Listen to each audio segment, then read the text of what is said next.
Good morning বন্ধুরা, আবারও চলে এসেছি ছোট্ট একটা মিনি ব্লগ নিয়ে। প্রতিদিনের মতন মেয়েকে কোলে নিয়ে ওকে ড্রেস পরাতে হয়। ড্রেস পরিয়ে দিয়ে শুয়ে পড়েছিলাম, সেটা তোমাদের সাথে শেয়ার করিনি। আর এইদিকে রান্না করেছে কাতলা মাছ, টমেটোর চাটনি আর মাছের তেল দিয়ে তরকারি। তোমাদের এর আগে ভিডিওতে দেখিয়েছিলাম আমি টপগুলোতে রং করব।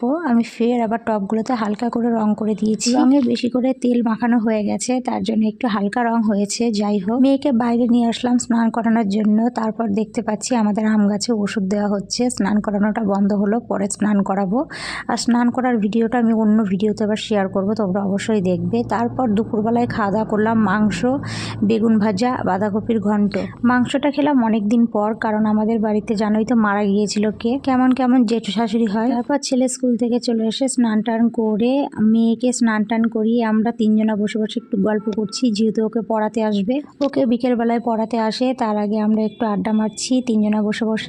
আড্ডা মারার পর ওর খাওয়া দাওয়া কমপ্লিট করার পর এই দেখো রাত্রে রুটি আর মাংস করেছে।